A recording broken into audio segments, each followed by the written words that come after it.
WTF is cooking, food adventures of a comfort cook. Mary Kokenauer in my kitchen.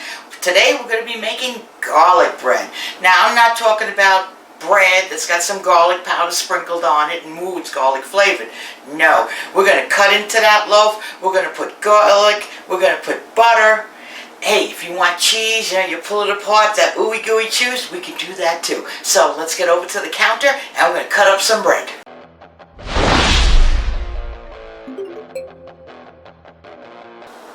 So the best garlic bread that you can have is made with Italian bread. It's that crusty loaf. Sometimes it's got sesame seeds on top.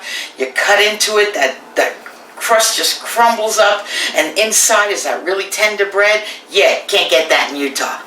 They don't have semolina flour out here. You gotta go to the East Coast for that, okay? Or Italy. So the next best thing is something that your local market and even the supermarkets call French bread. Here we go. This is what it looks like. So we're gonna open this baby up. Since I'm gonna use it, I don't want the plastic. We're just gonna take it right out. Alrighty, so as you can see, this is what they're calling French bread. Very soft. Okay, we're going to put it on here. Now this is a bread knife. As you can see, it's serrated at the end, right? We're just going to go right here, and we're going to go down the middle.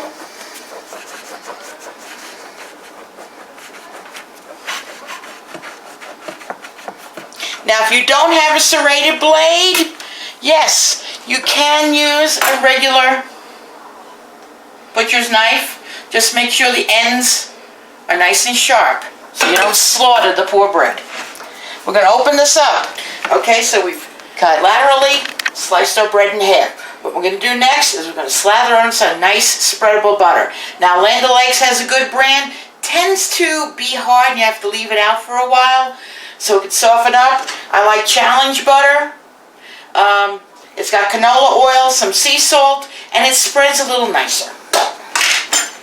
So we're just going to take this, and we're going to put it, how much butter you put on? As much as you want.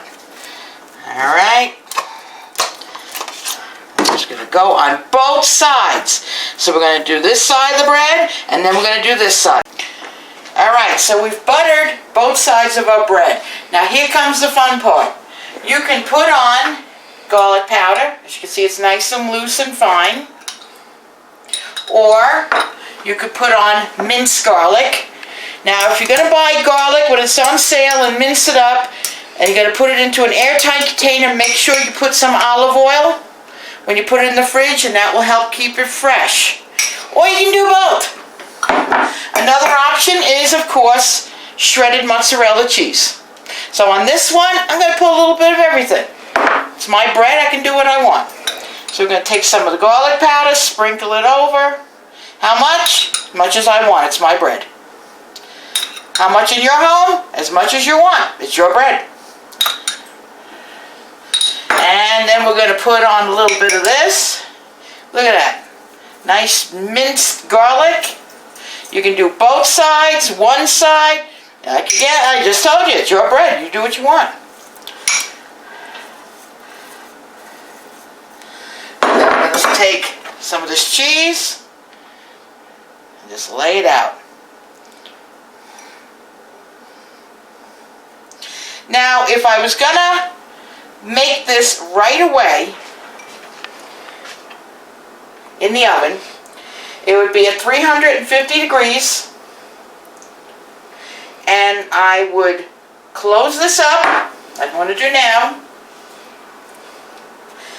Lay it onto my jelly roll pan, put it in the oven, 350 degrees, about 15-20 minutes. The cheese will melt, the inside of the bread will get nice and warm, the butter's also going to melt, that's going to get all ooey gooey in there, and the crust will get harder. So you'll have a crusty loaf of bread, and when you cut into it and start pulling it apart, ooey gooey buttery cheese all over the place. Lovely. Otherwise, what I'm going to do, so I can freeze it, and it'll last, in my house, maybe a month, but normally in a house, about 6 months. You're going to wrap this in heavy-duty aluminum foil. When you want to make it, You'll again preheat your oven, 350 degrees. Put it on your jelly roll pan. Open up the top of your aluminum foil. So about 20-25 minutes, that's when your crust will get nice and hard. And inside, the butter, the cheeses, they'll finally melt together and get ooey gooey. If you leave the aluminum foil totally sealed, it's going to take at least a half hour or 45 minutes for the same effect. Okay? So that's garlic bread.